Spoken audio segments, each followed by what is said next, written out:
Hi, I'm DJ Sixsmith. You're watching The Sit Down. Dr. François Clemmons here with us, his brand new book, Officer Clemmons. How are you, sir? Well, I'm fine. Thank you very much. It's nice to be with you. It's great to be talking to you, and it's really exciting to be talking about your story and Mr. Rogers. And I think it's time that people learn a lot about your story. So what was it like putting this memoir together, and what were some of the most difficult parts to write about? Yeah, well, quite frankly, it was like a 20-year project I've been writing since while I still lived in Manhattan.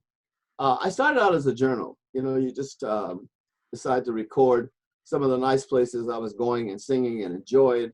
And earlier, I even put a couple of photographs in the journal.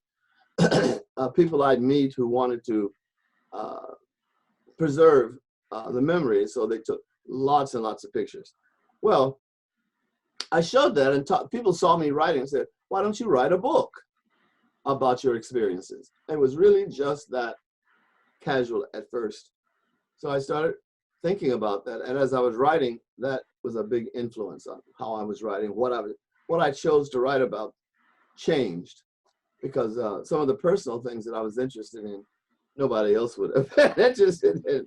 So I stopped just randomly writing, and I started writing with purpose.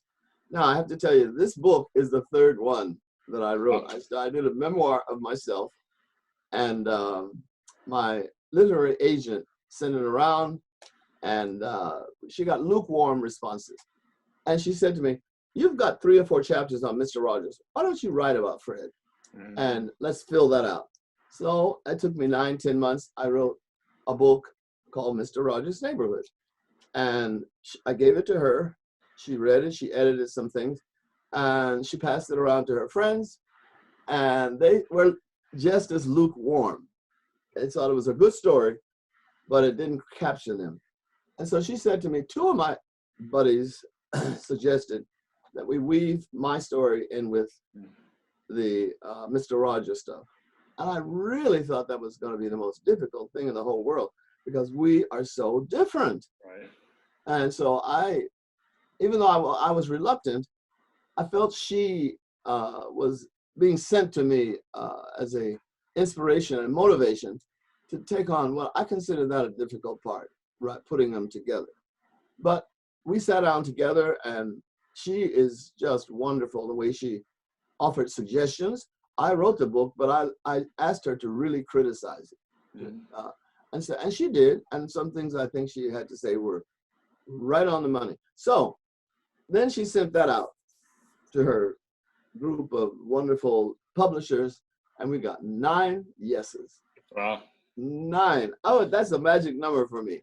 So 9 guys, and so I had to go with her and sit down and read what each one said, you know, and what they were offering. And there was something very, very unique about Catapult. And I follow that thing that I feel inside, you know, but I was also listening to her and the combination. So we decided to go ahead and call them, have a meeting, and sign. I've been extremely happy with them right from the beginning. The only other challenging spot I used a book doctor, because I had 900, 1,000 pages, and I liked all of them. So I went to and worked with this book doctor. Peter Alson is his name. And he was so wonderful. Oh, man. The universe sent me someone who was incredibly sympathetic. He understood what page I was on. And you don't see his presence anywhere in the book. When I read, it's my story. But he rearranged a little of this. He made a suggestion about that. And I wrote it from a third person, happy, safe perspective. And he asked me to write it from certain things from the first person perspective. I think that was the most powerful thing he gave to me, and particularly because I was able to share some of the incredible pain of seeing my mother and father fight. That he literally took my hand and walked through me, and he listened. He probably knows me and knows the book better than anybody else, because he encouraged me. Go ahead, change that. I had it written already, but I had it written from the third person. And so he suggested, why don't you try this? Why don't you try that? And the second part, the blood and knife was the hardest. For a different reason, the other part was my ex-wife, who is a wonderful person. And I didn't want anybody who read the book to think bad thoughts. Oh, she wasn't this, she wasn't that. She was a wonderful person, or I wouldn't have chosen her in the very beginning. It just so happened that was not my road in life. And sometimes I'm deeply sorry. Other times I'm pretty satisfied because she fell in love with someone else and got married, which is fine. But I don't want people reading it. The less I say, the better. She liked less, not so much. So I wanted to respect that. And the last part was trying to figure out how to end the book, because my relationship with Fred goes on. I think I want people to know that I'm a spiritual person, and I do believe in angels and guidance, my guides. I feel very, very lucky to have had this experience, but it's not an accidental or happenstance. I really feel that I was led to be with him, and I know that he was looking for someone like me. I know that, and we talked about it. We were very, we communicated some very deep ideas and sharing with him. He was a wonderful listener. I would come to Pittsburgh several times just to be with him, not to work. And we spent a lot of time almost in conference, where we were talking about the prodigal son, talking about the civil rights struggle in America, almost any contemporary topic. What happens to those babies down at the border that they put in cells? There, whatever was happening, my relationship, my love for Dr. Martin Luther King Jr., we talked about him. So there was no limit to what we would discuss. And I found him to be the most thoughtful person I've ever known. Everything I wanted to talk to him about, he was amenable to listening and hearing it. One of the most controversial ones was after the gay stuff, where he said, you can't go back to that bar anymore. I told him that I felt something deep inside where I wanted to be a mother to a child. Well, the physiology took care of that 75 years ago. So that was not going to happen. I wasn't going to have an operation. But he said, think about what you're saying very, very carefully and clearly. What is it exactly that you feel? And I meditated. I meditate every day. I felt that I was being led by the Holy Spirit to nurture. I mean, really nurture somebody. And to me, they were children. So one day, a little boy came knocking at my door in New York City. I didn't know who he was, and I didn't believe anybody was there because he was so little. And so I opened the door. I didn't see him. I closed the door, and he started, scratching on it again. When I went this time, I was a little, why is that scratching going on so low? And I opened the door, and there sat a little boy about, I don't know if he was 2 years old, like that. Wow. And he had a sippy cup, and he kind of pointed it at me like that. And I thought, are you hungry? Okay, come on, give it here. I went in the kitchen. I got some milk. I love milk. I poured it in there for him, sealed it up, came back. And that little child drank the whole thing. Wow. That was the biggest surprise. And he literally sat there. And then when he got finished, he handed it back to me again, filling up again. So, of course, I went into the kitchen. And when I went into the kitchen, the woman who turns out to be his mother was coming down the hall. And I'll be right to the point. She was a drug addict, and she was on her high. And she didn't know where he was, how he had gotten out of her apartment or whatever. And I thought, gee whiz, living with someone like that. He was the first child that I wound up nurturing in this way. He spent a lot of time with me.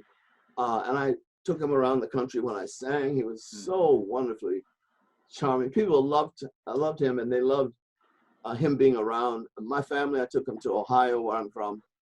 And he played with my nephews, and my sisters were dynamite. So out of that experience of wanting to nurture came this adoption of my cosmic children. And now I'd say conservatively, I must have about 500, 600. That's a really beautiful story, and Oh, you've had thank all you. these really fascinating chapters in your life. And just the Fred Rogers relationship really is interesting to me because you guys were able to have these personal conversations, and it all kind of started from this chance encounter. So take me back to when you guys first met, and how did this relationship develop into something that was a working relationship and then a personal relationship? Well, I sang at Third Presbyterian Church. I was the tenor soloist, it's soprano, alto, tenor, bass. Each one of us was in the different sections. And Joanne Rogers sat over to my left, and that's his wife. And she would make jokes. She did double entendre word. Everybody did. It was a very wonderful choir, but they got down to business and we sang.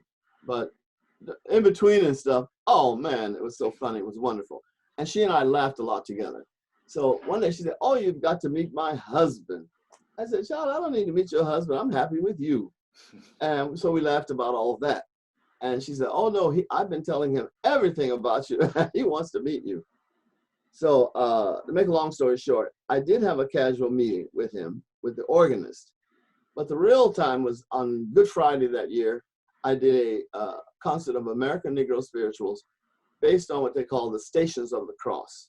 When Jesus is kissed by Judas, and Peter cut off the ear of the centurion, and then there was Pilate washing his hands and saying that I'll have nothing to do with this just man.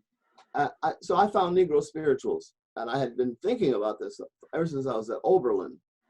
And so this was my first opportunity to do this on the life of Christ. I used a lot of traditional spirituals that are out there. The great tenor Roland Hayes, oh, what a wonderful man, wonderful singer from the 1920s.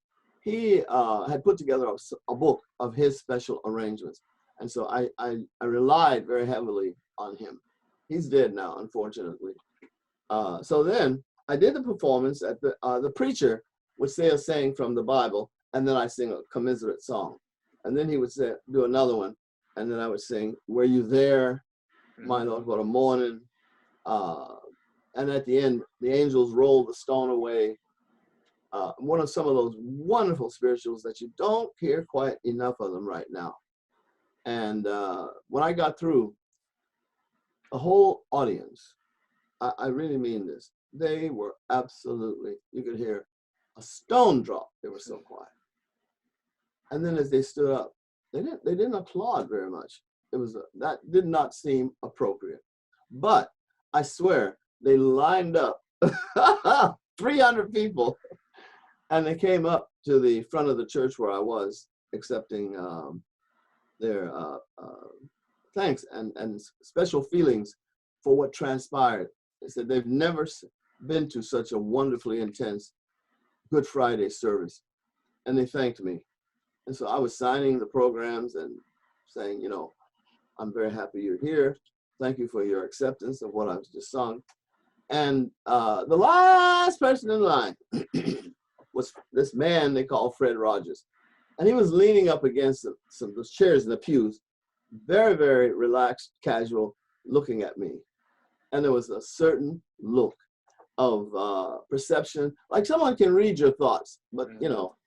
So he finally came up. We shook hands, we exchanged pleasantries. But there's something about the man, something about this man, Lord. And he looked so sincere. He was so different than anybody else who was there that day. And he said to me, "I loved your singing. I loved what you were doing. And I would like to talk to you and get to know you better. Can we have lunch?" So I said, "Well, yeah, if you're paying for it." Because, you know, being a graduate student, you know, money is an issue. No doubt, yeah. So it was for me. So his wife and the organist arranged for us to go to this restaurant in Pittsburgh called Stouffer's. And a lot of the old ladies who are retired, and guys too, and people, professional people in Oakland, they come to that restaurant because they have a lot of good stuff, but it's not elite, it's just a damn good restaurant. So we sat there having lunch, and out of nowhere, John Lively, the man, and Joanne said, I think I'm going to leave. I have some work that I want to do, and you two just talk. Well, I realized they had staged it. And so he and I were left alone. And the truth is, he never stopped listening, and I never stopped talking. We were a match made in heaven. So we had a wonderful, wonderful lunch. I think that's the point in the book where I write, he hugged me without touching me. I mean, he was there, I was here, but there was something enveloping, warm, and accepting about the way he was relating to me. And I very seldom in those days met somebody that had my same intensity and my sense of ongoing of life. There's a feeling of spirituality is. And so I had learned to live close to God. And he was a man who fitted right in there. He was asking questions about, one of the questions I'll never forget, he asked me, what does it feel like to go to bed hungry? And I think that was a very insightful question. And it's a real, the reason why I kept it with me a long time, because hunger is physical, but there's also another side. What are you hungry for? I was hungry for love, for an awareness of God and more in my life, for friends that whom I could be myself with. So there was a lot of hunger every night. But the one that I think he was focusing on was the fact that my family was poor from the other side of the track. And we often, my mother was a single mother at that point because my father, they fought. That was the stuff that was so hard to write about. So my great-grandmother, grandmother, uncle, and aunts saved some money and whisked us out of there up to Youngstown, Ohio. That was some train ride. I mean, you know, to a 3-year-old kid on a train going from Tuscaloosa, Alabama, up to Youngstown, Ohio. We had to change trains several times. My mother was struggling with luggage, and we were struggling to try and help her. We weren't that much help, I'm afraid. So anyway, we got to Youngstown. And it's like something opened up in terms of the city, the space, the people, my aunts who met us at the station to bring us to their homes. It was a very, very powerful first experience for a young, you know, I was really holding on to my mother's hand when I could, or her dress, her skirt, whatever, so I don't get lost and separated from her. It was a real challenging experience. And I kept looking back and saying, where's my daddy? Where's daddy? I kept asking, where's daddy? Because, you know, they didn't tell me what they were planning, and they didn't tell me where they were going.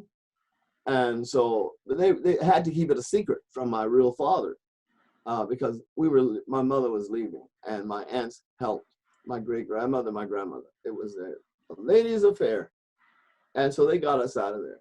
And I didn't realize until years later that I was traumatized by that experience. And it wasn't just the fighting, it was also the train, the choo-choo train. When I heard that noise, I began to get a little nervous, and I couldn't figure out why. And I traced it back to that first train trip. So that's basically the earlier part of my life. I wanted people to know who this man is and what I come from. People see you up on stage, or they see me now and, you know, dress, and they don't make the connection. Right. I know what it's like to be hungry, to not have proper shoes to wear, not have a clean pair of pants.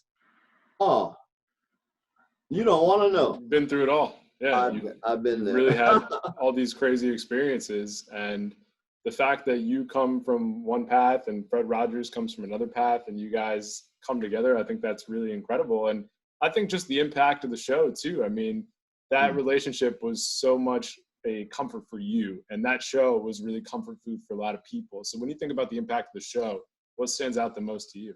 Well, the unconditional love that emanates to me from the very core of everything about him. When people start mentioning Fred's name, eventually they come to the idea, what would Fred do? How would he do it? Because his first premise was that you handle it with love. You make decisions, not because you have the right authority or you're powerful, but what would love do in this situation? How can we be a unit? How can we draw this together? people who disagree, how do we solve some of our differences? And sometimes you realize that it's not important. It really isn't what you're screaming and fighting about. And things can build up over years between like neighbors. Forgiveness. You have to have love, unconditional love, and empathy and forgiveness. Then you can talk. That to me is what I learned watching him, listening to him. I literally became, if you'll forgive me, a disciple. He was my teacher, my guru. And when I came down to Pittsburgh, sometimes I'd go to the studio all the time, and I would stand over to the side, out of the way so as not to disturb him or distract him, because I discovered pretty early on that if I moved or laughed or carried on, he would, oh, that needs to get out of here. He would be distracted. And so he said, don't move, friends, because I'll look at you. I know you're there. And that was all he had to say. I never, ever, ever did anything to distract him. And I'm a little bit that way too. You have peripheral vision. I have a deafness on this entire side of my face. But when I'm singing or teaching, I hear everything. I hear whispers. Wow. And yes, I do. When I tell people, I heard what you said. What? I thought you said you were deaf. And then I tell them, stop talking about this or pay attention. Don't talk about that. I don't know where that comes from, because as soon as I walk off or out of that classroom, it's gone. Isn't that interesting? It really is. I think God brings people together, and you clearly recognize that as a spiritual man. And, you know, you're so fortunate that you had this great friend in your life for so long. Do you remember the last time you saw him, and what do you miss the most about Fred Rogers? Well, it's not so unusual at the time that we're living in that people are not hugging, we're not kissing, we're not together. And every time I saw him, wherever I was coming from, I generally would get a hug. He was very warm, and his eyes, can't explain what it is, but there was a look in his eyes that was so loving. And he would ask me, how are you doing? What's going on? How did you like being in so-and-so city? And who were the people working with you? He was interested in all of that. And so many of my performances, I sang with the Pittsburgh Symphony, the Oratorio Society in Pittsburgh, at Carnegie Mellon again as a guest, in Philadelphia, at Cleveland with the Cleveland Orchestra. He came to every one of those performances. Wow, that's amazing. I said, wow, what are you doing here? I always sent him a schedule. And he didn't always answer and say, oh, you're going to be close to Pittsburgh, I'm going to come. No, I didn't expect him, because I know he's busy. But I wanted him to know where I was doing and what I was doing. And sure enough, I'd be up there on stage with these old beady eyes. I said, there, he's sitting way in the back, very quiet, very demure. I love that word. Did you see the Tom Hanks movie? The one that came out? Yes, I saw it. Why do you ask, sir? What'd you think of it?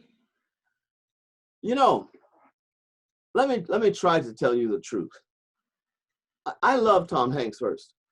I love Tom. I think he's one of our great actors to, in the institution of acting, like Cicely Tyson and some of the other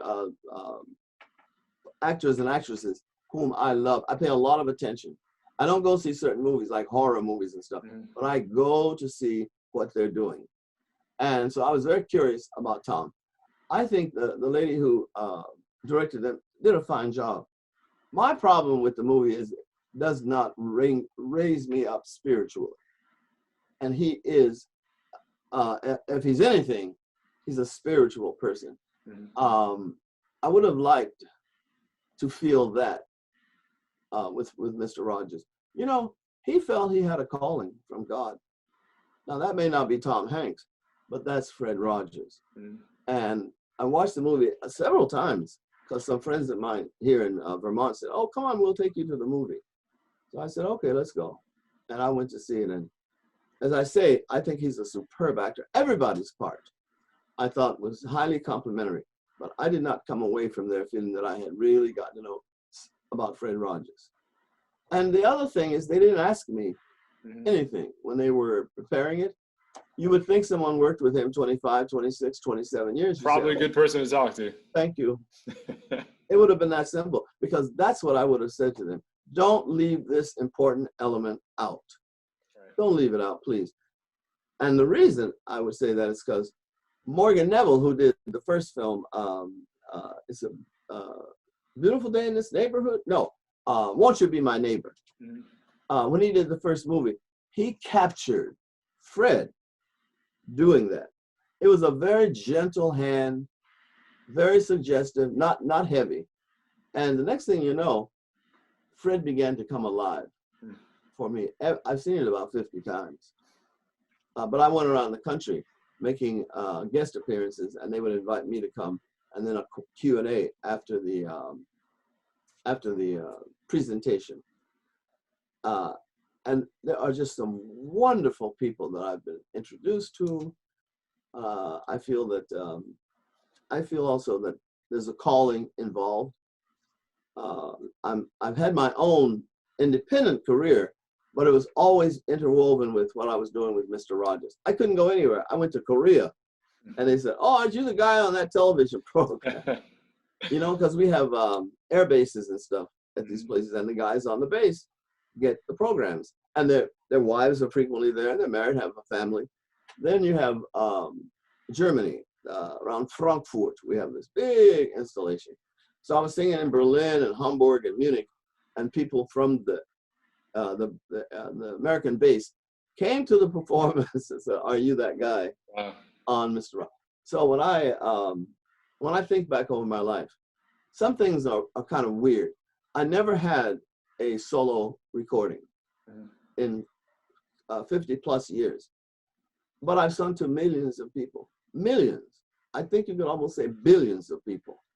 We're at that point now who watch the program, and we know, and they say to me, I recognize your voice when I heard you talking, your inflection, what you say. Oh, I knew that was you. I'm really glad that people can learn about your story and this incredible ride in your new memoir. Dr. Clemmons, thanks so much for spending some time. Best of luck with everything, and stay safe, all right? Thank you. I enjoyed talking with you very much.